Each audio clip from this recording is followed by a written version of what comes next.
everyone, I'm Sandhya, your botany lecturer. In the last video we have discussed about the plant kingdom. In plant kingdom, algae we have studied. So in this video, in this lecture, we are going to deal with bryophytes and pteridophytes. So what are bryophytes? Bryophytes are archegonioid, embryophytic, atracheophytic plants. Atracheophytic plants. They are the amphibians of the plant kingdom. They are the amphibians of the plant kingdom. Okay. Their archegonioid means the sex organs are clearly differentiated. Embryophytic, the embryonic stage can be clearly seen. Atracheophytic means there are no vascular systems. There are no vascular systems or tissues. So bryophytes are archegonioid, embryophytic and atracheophytic cryptogams. Cryptogams, non-flowering plants. They are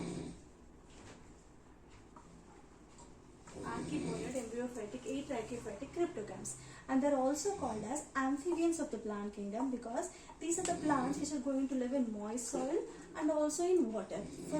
For sexual reproduction, water is very much essential. So hence they are the amphibians of the plant kingdom. They are the first primitive land plants. They are the primitive land plants, we can say. They are the primitive land plants. First of all, they can live both in soil and also in water. So primitive land plants means we can say about bryophytes. Then these bryophytes are differentiated into three types: liverworts, hornworts,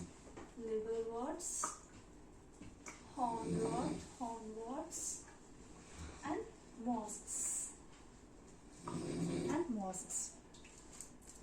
And they play an important role in plant succession on the bare rock. Here the plant body, the plant body is also called as thalloid. It is also called as thalloid. Here also no true roots, stems and leaves. Roots, stems and leaves are not true. Okay, are not true. But root-like structures are present. Root-like structures called as rhizoids are present. Then leaf-like phylloids are present, and stem-like calloids are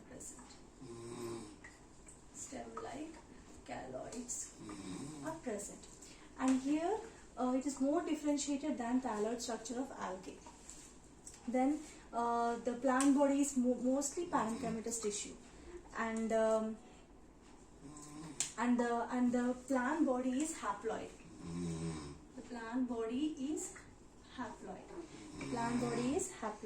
Main plant body of the bryophyte is haploid. Then the predominant stage in this is gametophyte.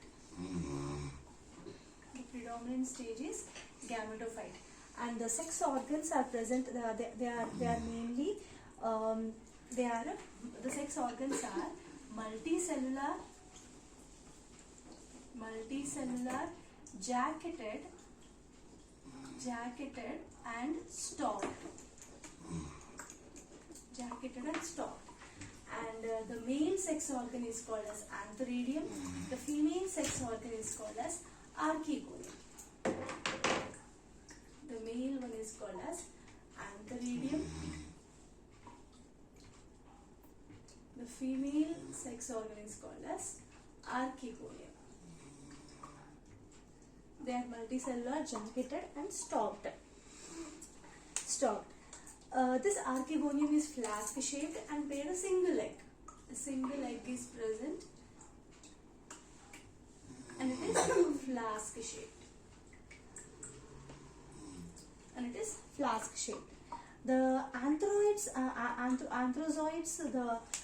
this particular antheridia are going to undergo meiosis, and they produce the anthrozoids, and those anthrozoids are released into the water. They reach the archegonium and the fertilization takes place. the actual sexual reproduction takes place. So water is essential for the sexual reproduction in the case of bryophytes. Then by the fusion of anthrozoids and archaeogonians, a zygote is formed. Okay, zygote is formed, and this particular zygote is called as zooidogamous. Zooidogamy.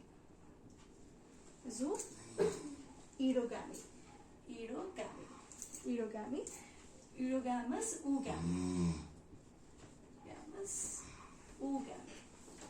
Then immediately this particular zygote undergoes the meiosis or reduction division.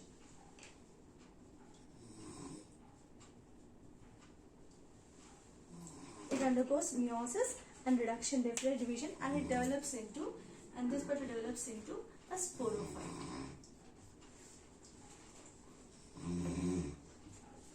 It develops into a sporophyte. This sporophyte is not free living, means does not get detached from the plant body. It is not free living. It is attached to that of the gametophyte itself, and the gametophyte is going to give the nourishment to the sporophyte. And this sporophyte is having the sporangia. This sporangia has the spore mother cells. They undergo meiosis and spore mother cells. They undergo the meiosis and produce the spores. They undergo the meiosis and produces the spores. These spores are homosporous. Mainly in bryophytes, they are homosporous.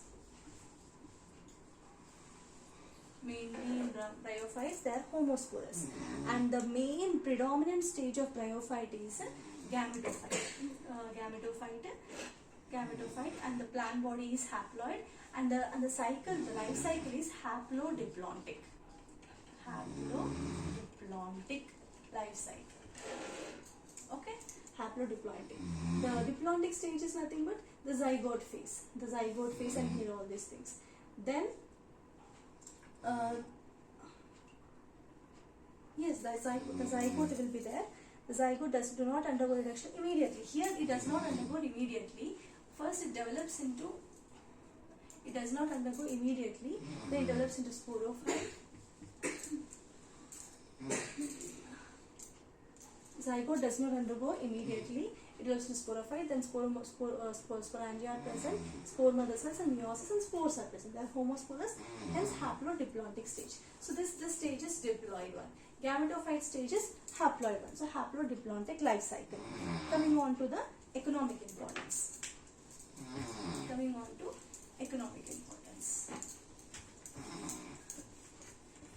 The zygote immediately does not undergo meiosis. The zygote develops into sporophyte. The sporophyte has the sporangia. Sporangia has the spore mother cells. There the meiosis takes place. Not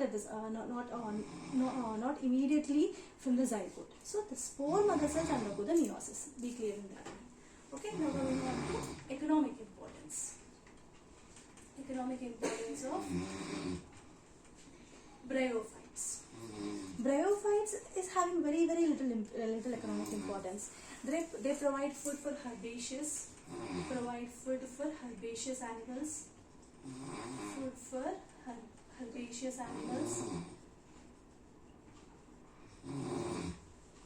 Herbaceous animals and sphagnum. Very good example. Sphagnum. It's a moss. It provides a peat fur. It provides peat fur, and it is used as a fuel. And because of the water holding capacity, it is also used as a packing material.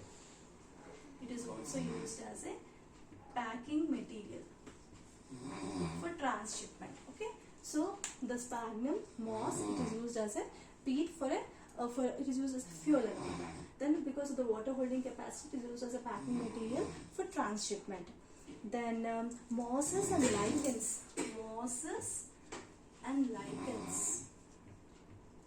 Lichens make the first organisms to colonize the rocks, and they make this particular substratum suitable for the succession.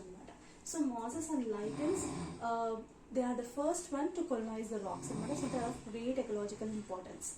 Then what does these mosses do? These mosses decompose the rocks. They decompose the rocks. These mosses decomposes the rocks and make the substratum suitable for the growth of the higher plants. So it is very much important for the plant succession. Very much important for the plant succession. Then these bryophytes, they form as a big dense mat on the soil. They form as a dense mat on the soil, and they reduce the impact of falling rain, and hence they prevent the soil erosion. They are also useful to prevent the soil erosion. How do they prevent?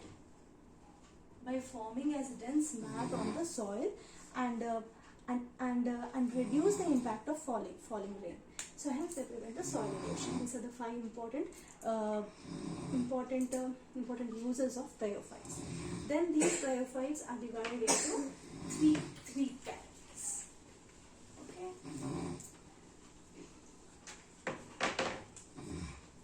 First one is liverworts. That is Hepaticopsida. Second one is horn rots. That is Anthoceratopsida.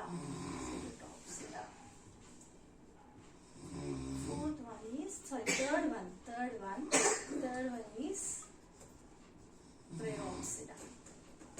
First, coming on to liverworts. Liverworts, they usually grow in moist, shady habitats in the banks and streams and marshy ground like that. Very good example of liverworts is Merchantia. Then Merchantia, here the thallus is present, which is prostrate, dorsiventral, and closely oppressed to the substratum. Then coming on to the structure of Merchantia, it is like this. Coming on to the structure of Merchantia.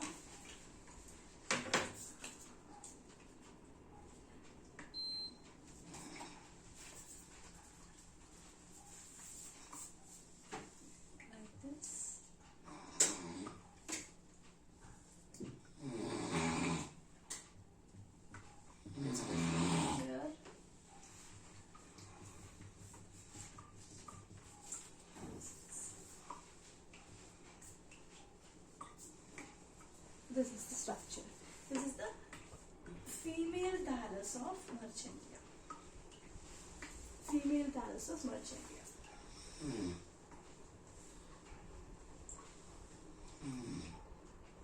Female thallus of Merchantia. Like this. This is archegoniophore. Female, no? So that's why archegoniophore.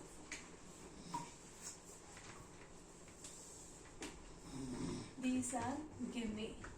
What are gimme? I'll discuss. These are the root-like structures called as rhizoids. So this is the general female thallus structure of Merchantia. Then vegetative reproduction takes place by fragmentation. Asexual reproduction by gemme. Gemme are this one. They are the green multicellular asexual buds which are present in the gemme cups on the thalli. What happens, they develop, and when they get detached and fall onto the soil, they develop into a new thalloid structure, new bryophyte. So there is this gemme useful for asexual reproduction. The sexual reproduction here, male one is called as antheridia, the female one is called as archegonium. Then this particular after archegonium, then the sporophyte is differentiated into foot, setae and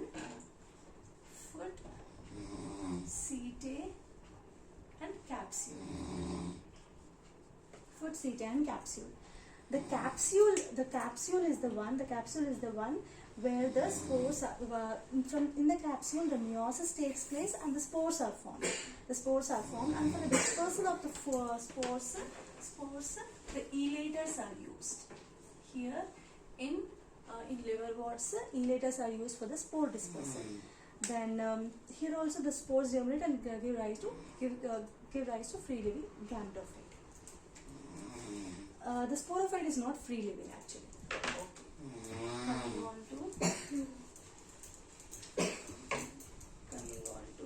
horn rods.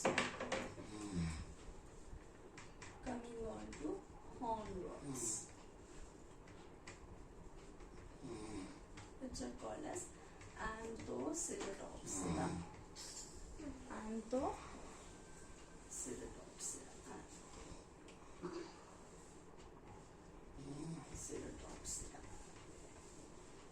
Example, Anthocerus.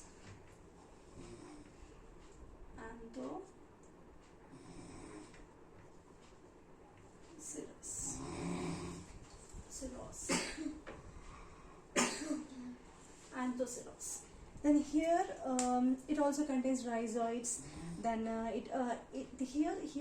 sporophyte is there. It is horn-like structure. The sporophyte is horn-like. Hence horn rods. Horn-like. Then it has the sporophyte has foot and intercalary foot in liverworts. Foot, setae and capsule present. Here it is having foot, intercalary, meristem and capsule is present. And inside the capsule the spores are produced and the spore dispersal takes place by pseudo-elaters.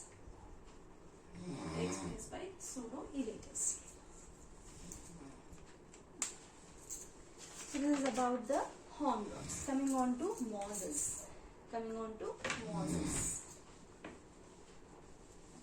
Mosses is also called as Bryopsida.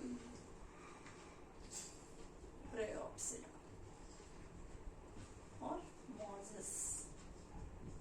Here the predominant stage is gametophyte, and this gametophyte is of two types.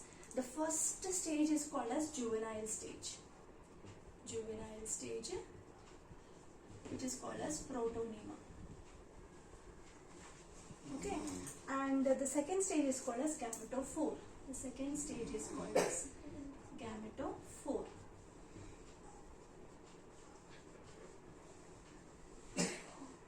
This is nothing but which stage?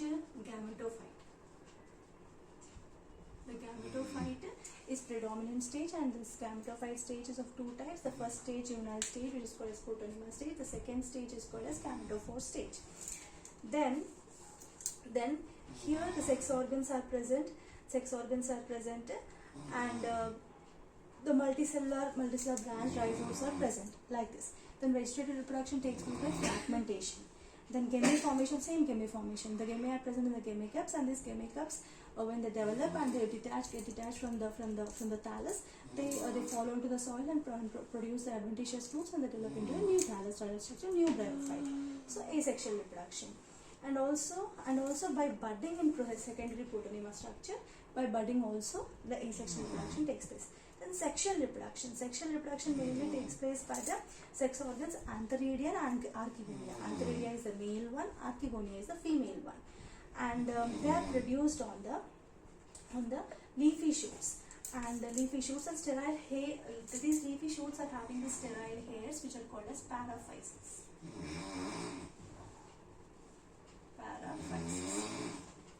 Okay. So paraphyses.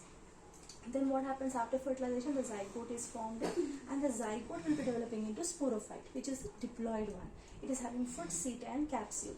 The capsule bears the sporangia. Sporangia has the spore mother cells. They undergo see, first of all, the antheridia and archegonia, they are going to present the gametes, and the zygote is formed. Okay. After fertilization.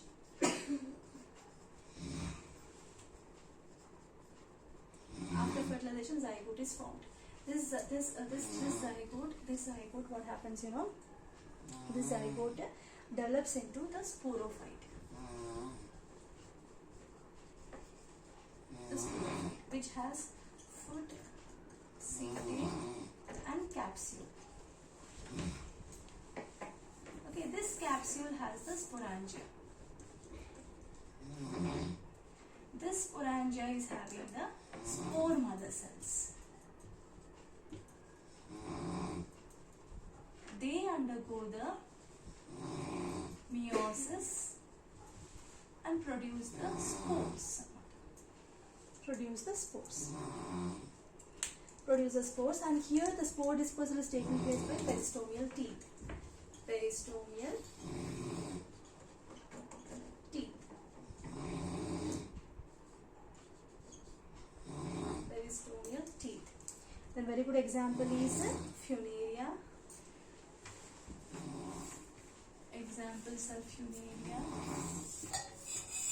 Polytrichum and Sphagnum. These are the examples. Coming on to the diagram part. We can see the diagram part of Funaria and Sphagnum.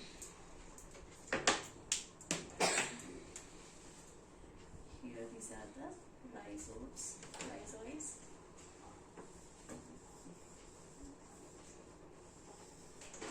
This is the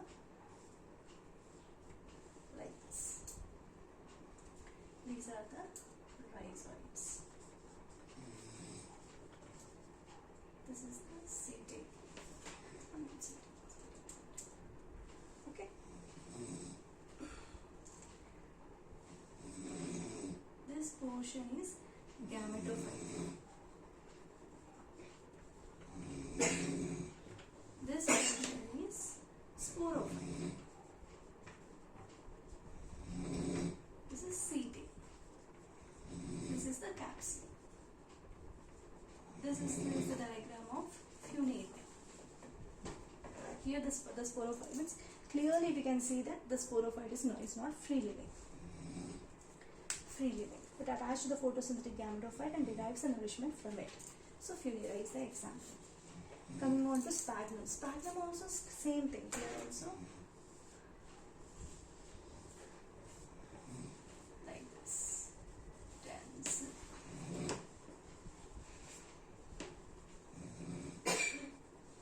Like this. Very densely it's present.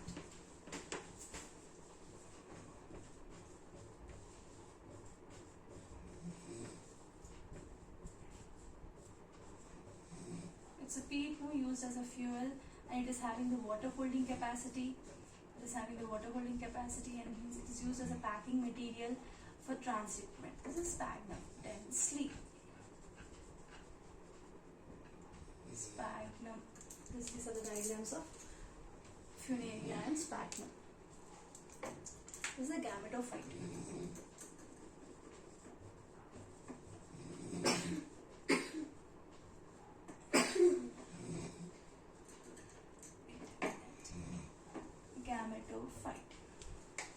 In Funaria, both gametophyte and sporophyte are same.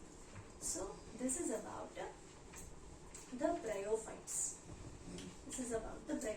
Now coming on to pteridophytes.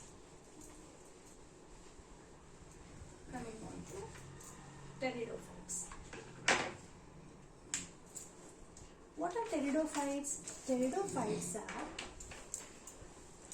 Pteridophytes are first terrestrial plants. First land plants having the vascular system, vascular tissues. Having the vascular tissues.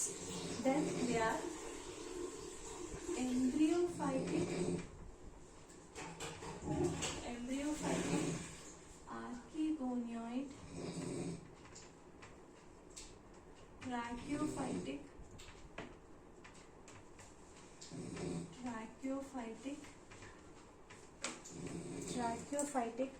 or you can say vascular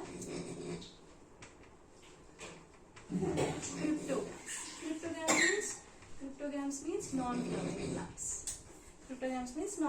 plants. Then these are having the club mosses, horsetails, and ferns are included in pteridophytes. They are the habitat of these plants is cool, damp, shady places and sandy soil conditions. These pteridophytes are going to grow. Then here in bryophytes the dominant stage is gametophyte. Here in pteridophytes the predominant phase of the plant body or the predominant phase of the pteridophytes is the sporophyte stage.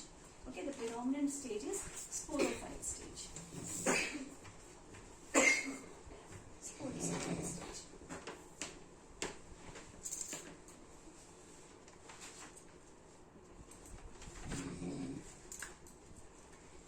Then here the sporophyte is again divided into there the sporophyte is not having true roots, true stem, true leaves are not present.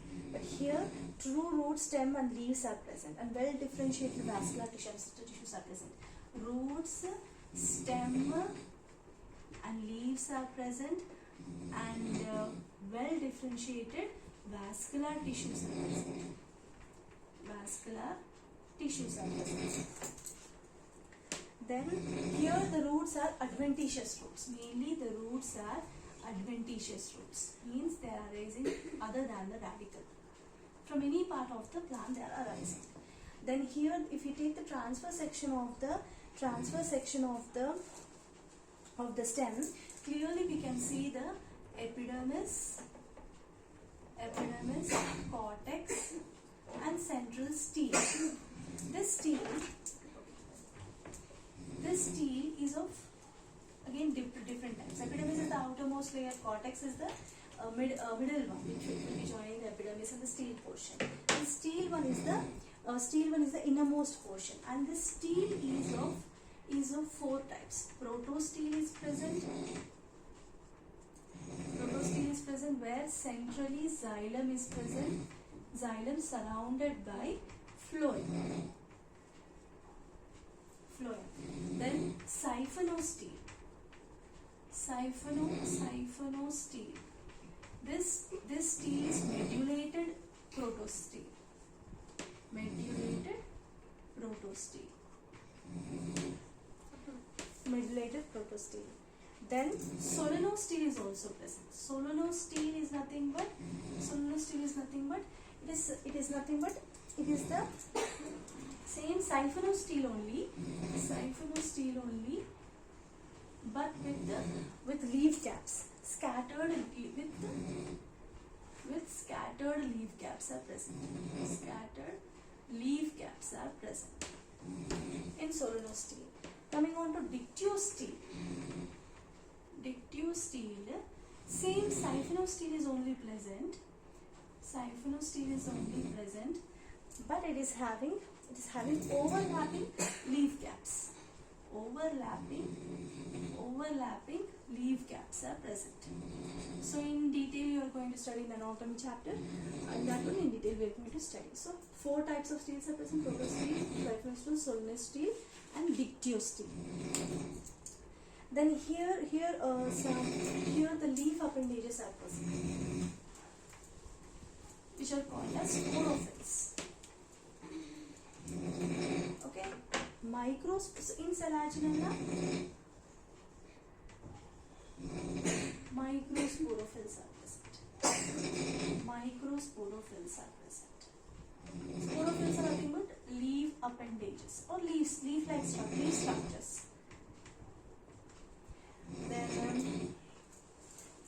Then in ferns,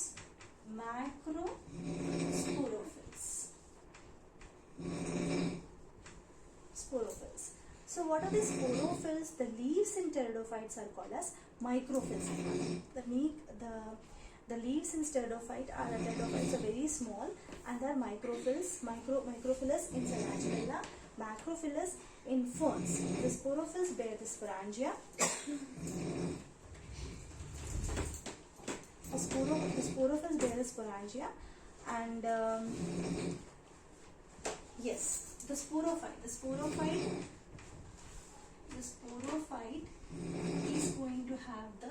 is going to have the sporophylls. Leaf-like appendage is called as sporophylls, and these sporophylls have the sporangia. This sporangia are going to have spore mother cells. These spore mother cells will undergo the meiosis and produce the spores. Then the development stage of sporangia may be leptosporangium or eusporangium. Okay, here the sporophyte bears the leaf-like appendage sporophylls, and then microphyllis flagella, macrophyllis ferns, and they bear the sporangia. The sporangia bears the spore mother cells which will undergo the meiosis and produce the spores. They undergo the meiosis and they produce the spores. Okay. That is about that. That is about the sporophyte of that one. Sporophyte of pteridophytes. This sporophyte, which will be producing the spores, they are heterosporous. In bryophytes, we have seen homosporous, but here in Selaginella and Salvinia, heterosporous. The spores are two types: heterosporous, and these sporophylls have a compact structures called as strobili or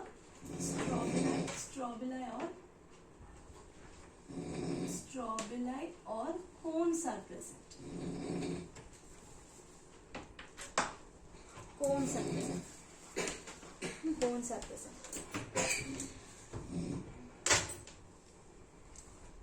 Cones are present.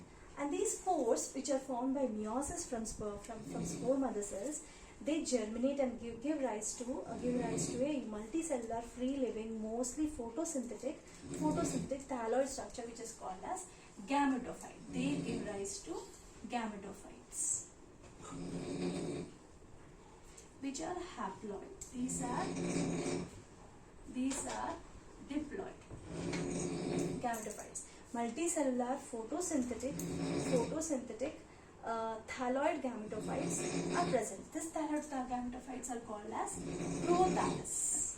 They are called as prothallus. Then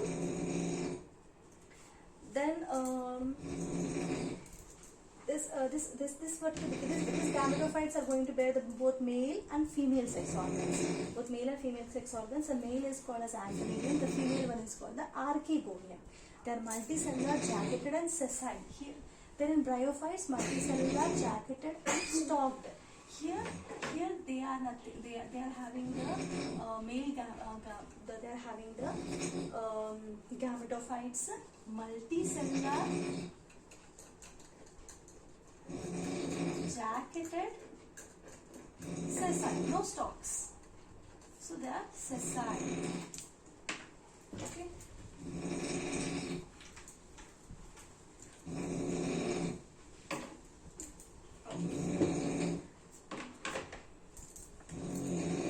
So these antheridium are going to produce anthrozoids, which are the male gametes. They are going to release. These are going to be released. The antheridium are going to produce. Write down here. Antheridium are going to produce anthrozoids, which are released in water. They reach the archegonia, and here the fertilization takes place. And the development of zygote takes place. So the development of zygote takes place. So this particular thing, the fertilization is called zoogamous oogamy. And here the female gametophyte is going to retain the parent sporophyte. Okay, the development of the zygote into young embryo is into young embryo is going to take place in the plant body itself, within the female gametophyte itself. In the female gametophyte itself, here, in the female gametophyte itself. So such type of thing is the evolutionary thing. It's going to give rise to the seed habit. It's going to show the seed habit.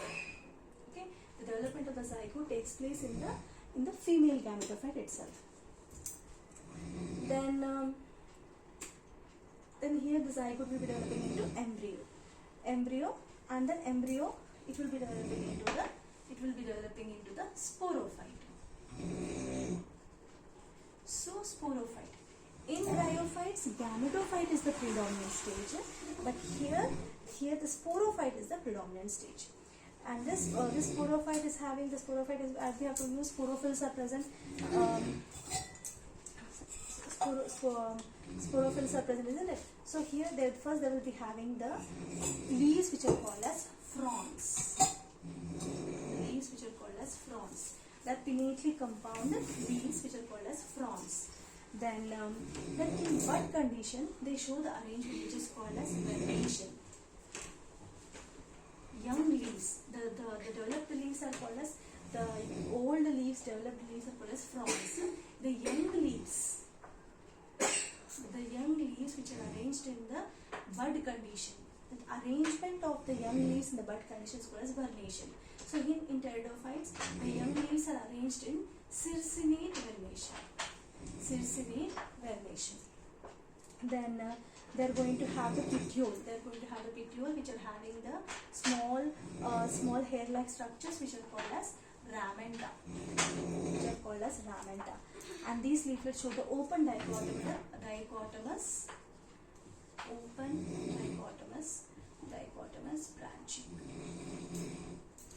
branching. Then this particular so these are present. No, these are the sporophylls. So the sporophylls, the sporophyte will be having the fronds, young condition, young leaves. They show the circinate vernation, ramenta, all are present. So they bear the sporophyte bears the sporophylls. The sporophylls bear the sporangia. Sporangia has the spore mother cells. The spore mother cells undergo the meiosis and they produce the spores and matter. Here one more thing you have to remember. The sporangia,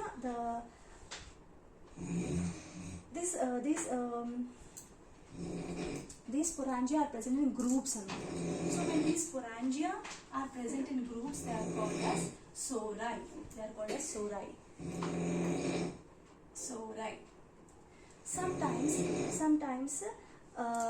Sometimes what happens, a membranous sheath is present, which is called as induction.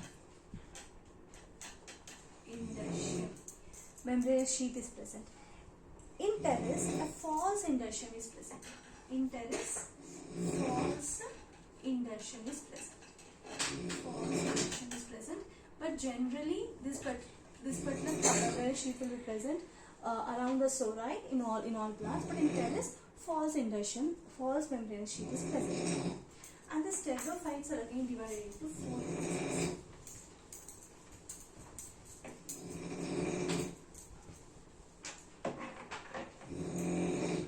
They are divided into 4. Psilopsida, then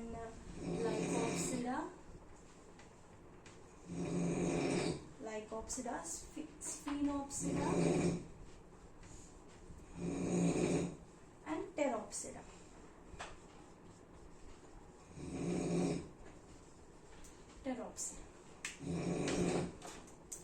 Then in Psilopsida, Coelotum will come. Example, Coelotum. In Lycopsida, Selaginella, Lycopodia will be coming.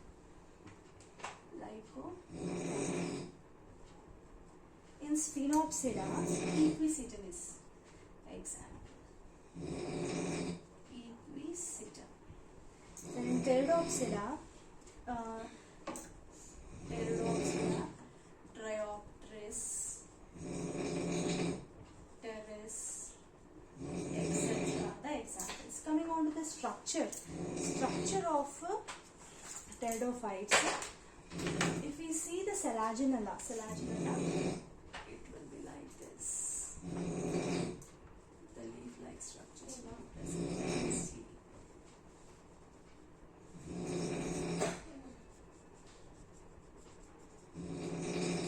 Here the roots will be present like this. This is selaginella. If we see the structure of equisetum,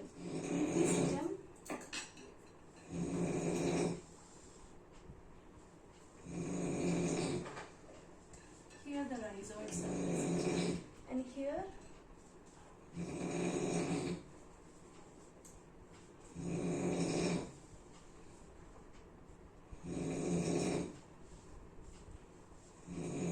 the equisetum.